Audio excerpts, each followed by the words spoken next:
Just wait. I didn't want to get in the window.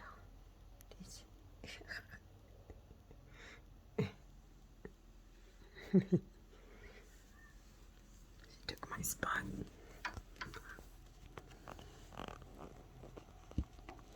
She wants. Oops, sorry. She wants to sniff the fresh air.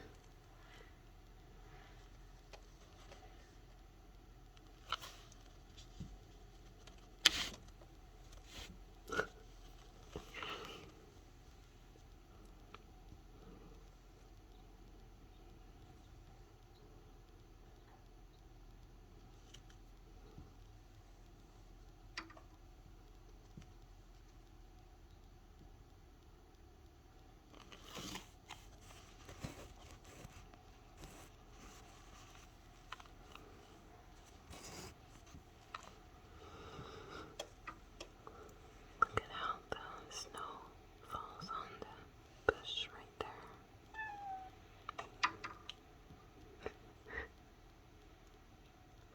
Pumpkin wants to go outside.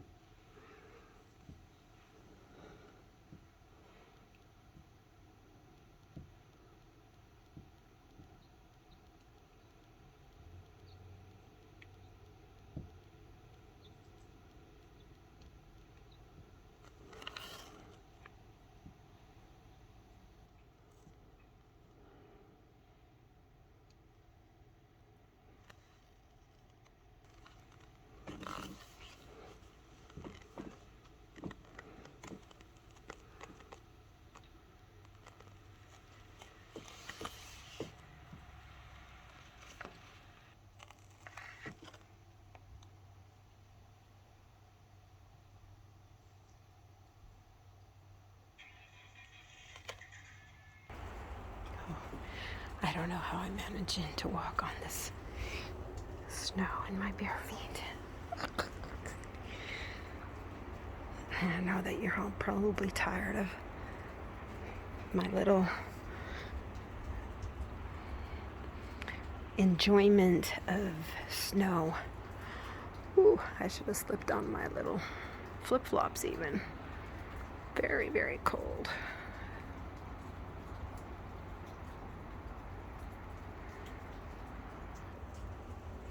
See, walking in snow. Oh my God. Oh. Oh. Ooh.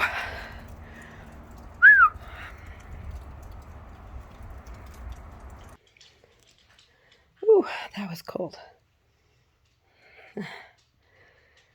It's just something you have to experience. You really do. You can watch it in a million movies or TV shows or see it on the news. When you see people in cold, suffering through storms and stuff like that, you just have to experience it and see it for yourself. Now, I could not just stand there and witness not one more second of being so cold. I don't know. But throughout the years of noticing, listening to people on Instagram or YouTube or something and talking about how cold it is and stuff, and I always just thought, wow, I would just love it to be snowing for Christmas time, or, you know, just really see it. And so, boy, I got my wish this year from so many. I've been in the snow. There was one time our church, when I was probably about 14 or 15, maybe a little bit, somewhere right around there. We went on an overnight trip up to, I think, Zion, but I'm not sure. I think it was, but my church back then, there was a lot of things called Zion. It's like, it wasn't out of state, it was in California. And that's really what all I remember of it, and that it was very cold, but we did not see any snow, and it wasn't during Christmas, it was just during the winter break. I think either before or after, I don't even recall that much, but we had cabins, and we stayed in the cabins. Some girls were kind of mean, and if any girl was dumb enough to remove her undergarments, they were frozen and then put back. That's terrible. I did not take part in such things like that. Pranks. I thought I might as well talk a little bit. I'm out here in Idaho. That's Pumpkin. Kitty Pumpkin. Visiting my daughter Emiko and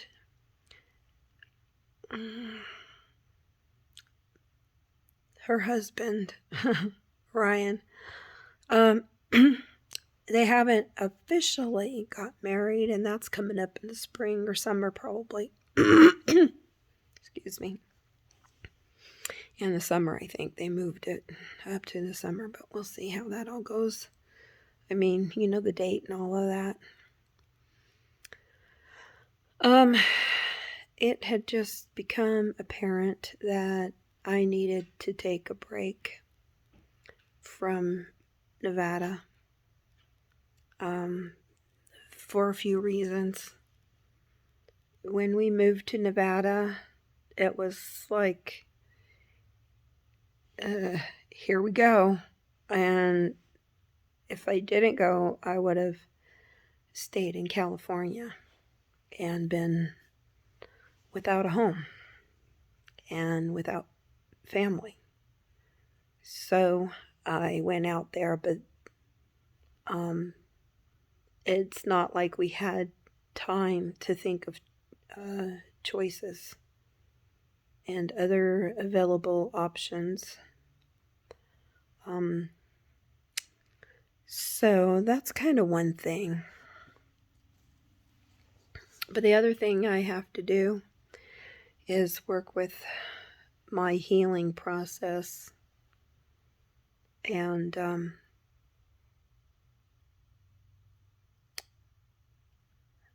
during this time here, as I've been here alone, not totally alone. My daughter works and her husband works, and they took off a few days when I first got here, and I was initially supposed to stay 4 days. But then just before the 4th day, when you check in on your app, on your flights and stuff, he texted her and said, "Hey, do you think your mom wants to stay anymore?" So he arranged for me to take another flight out, which will be after Christmas on the 27th.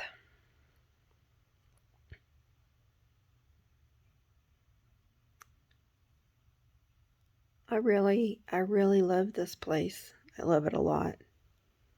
And if I was in the position that I was in back in June or July,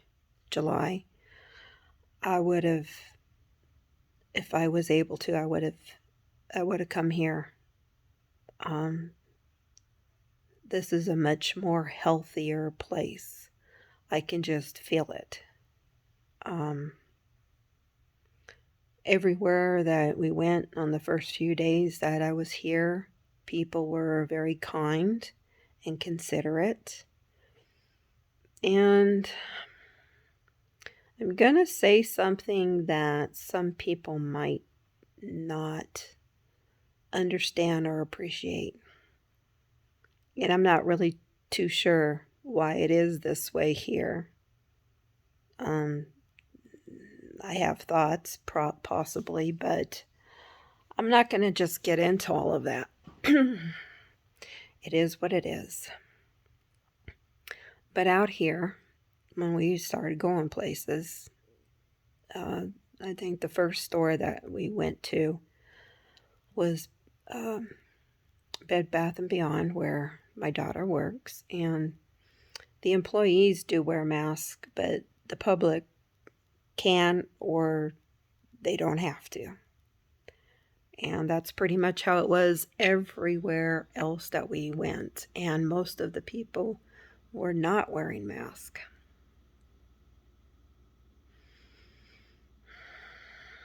But you know what? I feel pretty good because when I came out here, my granddaughter, Ginger, had a cold. And I immediately stayed back, away, isolated myself. I didn't want a cold. I didn't want anything. I know that might seem selfish, but if I had gotten so much as a sniffle or a cough, I probably would not have been allowed to board the plane, which federal law says you need to wear a mask, covering your nose all the way down to your chin, and it should fit properly.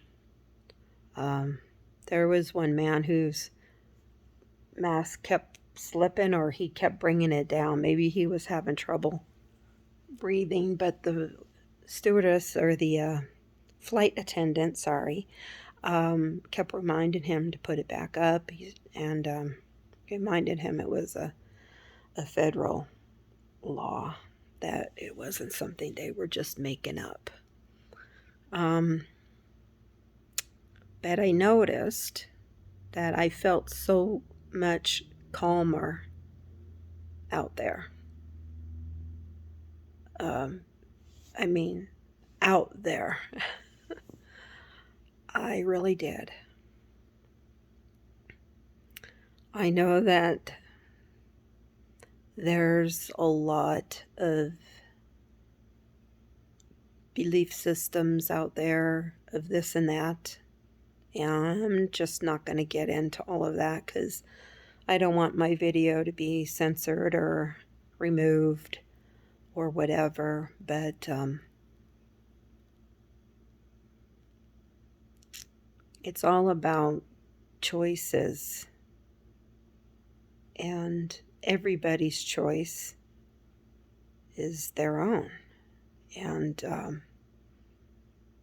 just like, well, I know it's completely different. I know I tried to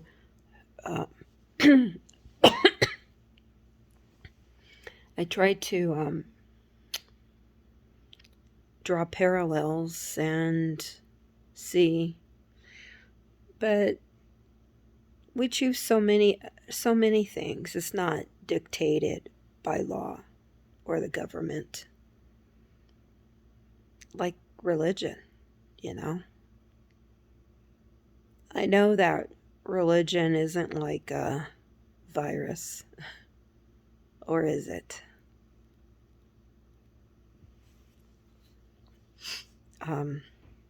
The little bit of clearing of my throat and little slight cough that I have is not relating to anything. I feel fine. You've seen videos of me in and out in the snow on the porch, watching it, my bare feet in the snow. And I'm not trying to prove anything. I'm just at awe. I'm just at awe about the snow.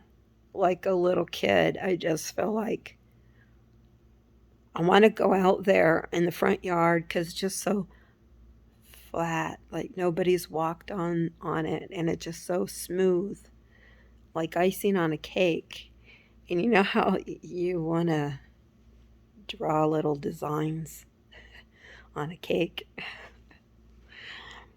That's what I want to do. I want to just like go out there and do a snow angel or something, or try to build a snowman out there. But I don't think I would do it with my bare feet. I could barely stay out there for a couple of seconds, and my feet were just getting so cold. I got a blanket cover on now. They're warming up. It's nice and cozy. I've been sitting here for the last couple of days or so, reading the book that Ryan gave to me. And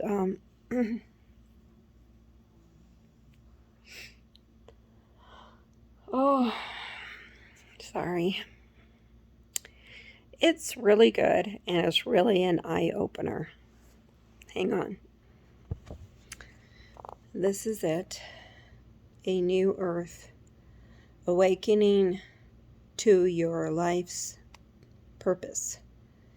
ECKHART TOLLE.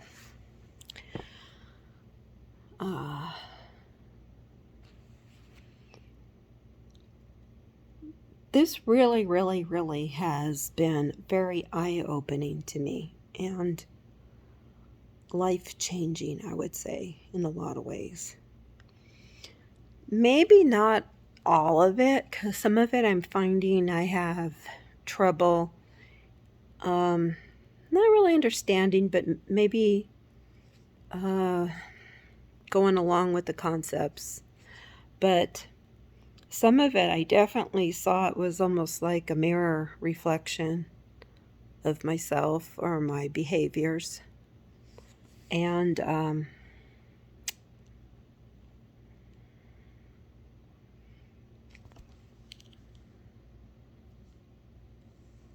I wonder if I could get away with sharing this book.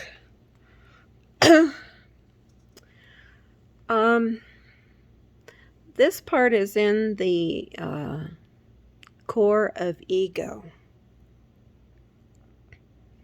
Awareness is the power that is concealed within the present moment. This is why we may also call it presence.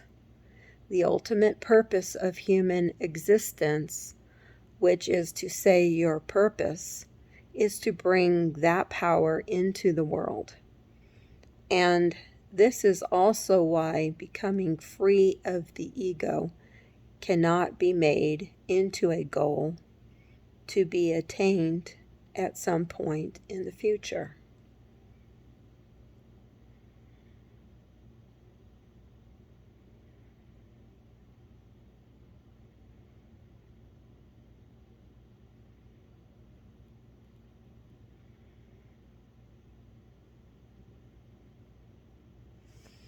There was, I don't want to lose that page. I'm keeping little notes in my note diary journal. And one of those notes that I wrote in here is, be free of ego. Be aware of it. Since awareness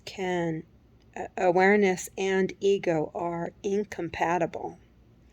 Awareness is the power that is concealed within the present moment. Only presence can free me or you of the ego. Now, I kind of look at it this way, and it might not be what he's saying at all, but this is how it comes to me. And I'm just sharing what comes to me, what speaks to me. I feel like there is this ego, and I'm not really too sure. It's something called an ego, okay? And it's kind of how we feel about us. It's like collecting labels and things about us. But it seems like this ego is controlling another thing that he talks about in here, which is pain body. And the ego is sort of like the control center. This is how my POV, point of view, that there's this ego and it controls our pain body. Now, what's the pain body? From how I'm seeing it, the pain body is given to what we have felt and experienced through our life that brings us pain. So if you want to say like the ego is controlling our pain body, with anger, it's kind of like the ego gets up there and just is really controlling and bored. And controlling and bored is really kind of a negative thing to be. Because then you want to do and start as much drama or conflicts as possible, because this ego just thrives on it. So the pain bodies are there. So like the ego switches on the pain bodies to come when we are, let's say, like right now I'm very peaceful, so it's hard to show this, but let's say if I'm having a discussion with somebody or something triggers me and makes me feel angry or upset, then this ego says, ooh, there's this conflict brewing. Come on, wake up, pain body, you got some stuff to do. My consciousness is going to be unconscious. My present time, my present being me, is going to just close down and become overcome with the pain body. I'm pretty sure this is pretty close. I think I got a pretty close idea of this. And sometimes I had to read a chapter over again or a page over again or do word checks. When I came across a word, I was like, what does that mean? So this ego will be kind of watching like, oh, she's about to get in an argument. But, nudge, nudge, then he wakes up the pain bodies and says, hey, remember when this happened and that's how bad you felt? Well, it's happening again. Get out there. Do something. Yeah, then the ego sits back and, yeah. Because I'm a victim. Because I'm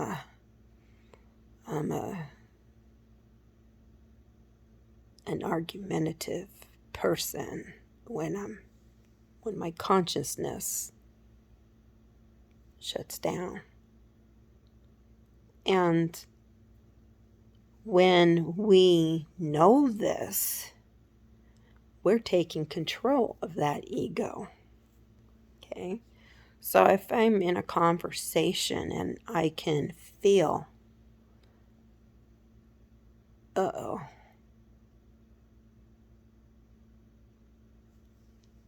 the ego is trying to get me to go out of consciousness so we can send my pain body out there to attack, because it just loves drama. It feeds off of that drama. But when I say, here it comes, like I got between 1 second and 5 seconds or whatever to where you're going to reach this unconscious state. You're not going to fall asleep or anything like that. That's not what it means. It just means that the part of you that's aware of what's happening is going to become inoperable for a while. And you're going to have this argument. And at the same time, this is what's happening to the other person, and they may or may not be aware of it at all. So their pain body might have already been, bam, activated. And you're going through doing what you can to keep conscious, because that ego is going to start hearing and like, ooh, come on, anger, anger, anger, anger. Get out there and start some drama. I'm starving for it. But me and my present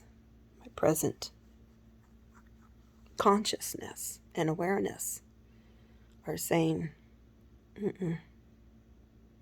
No, like some people say, not today, Satan.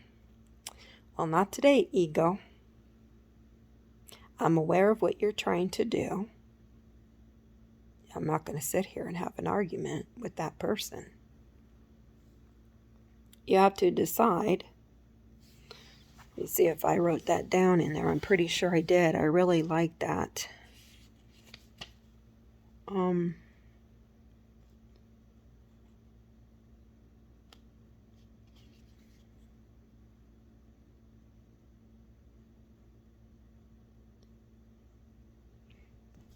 Let's see. So, whew.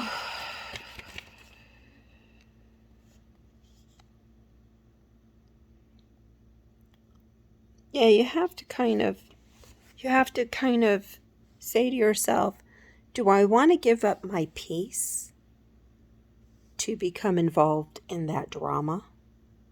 Is it worth it? No, I don't need to get caught up in that drama. So what are you going to do? Because that person may or may not know about the ego and may not know at all anything about pain body. And you don't want to start saying, oh, your pain body has been activated. And I don't want to have a conversation with you because your pain, and they're going, what? Pain body? I'll give you some pain in your body. Because they don't know what you're talking about. They haven't read this book. And I'm not one that just reads a book here, reads a book there, and reads a book here.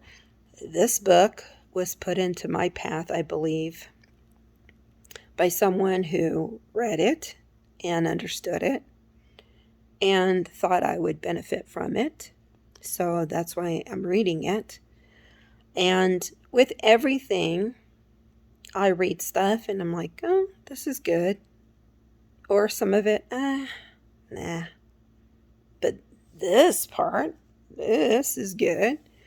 I've done that with a lot of different philosophies and beliefs. And I just kind of collect what I feel is good for me. And so I'm not saying, go out here and buy this book. No. Read this book. No. If you want to, sure, go ahead and do it. It makes a lot of sense. And the more people who can become aware of their ego, switching on their pain bodies and creating drama, the better, sooner we can all become aware. And we won't become unconscious when the ego says, oh, they're going to start an argument. You better get busy. Get out there, pain bodies, and attack. No, we don't have to. Because what were we doing? We were peaceful. We were calm. Do we want to give that up to get into an argument?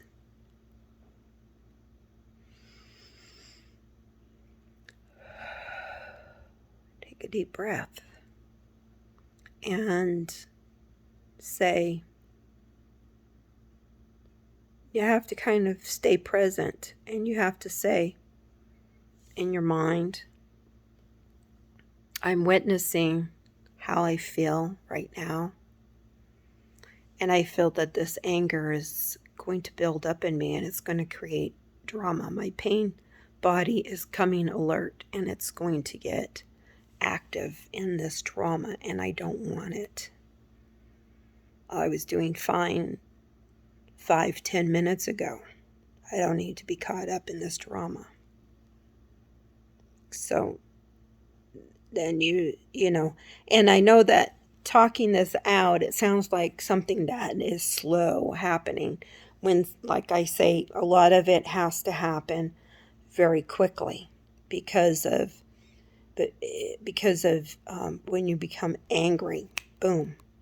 Sometimes you just can't because of who or whatever you're up against. So it's hard to catch it. But I'm sitting here in a quiet, peaceful moment, and I know that there's times where this is happening, and I'm aware of it.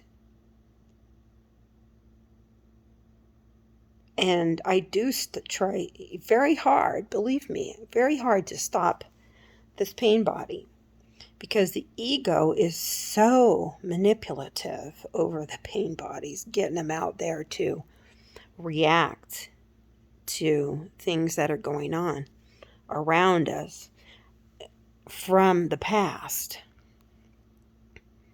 So we have to stay present in this moment when we are peaceful and calm.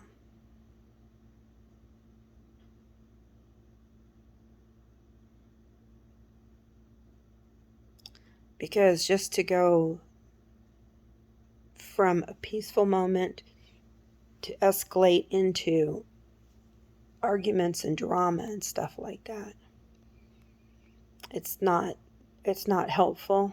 It's not healthy.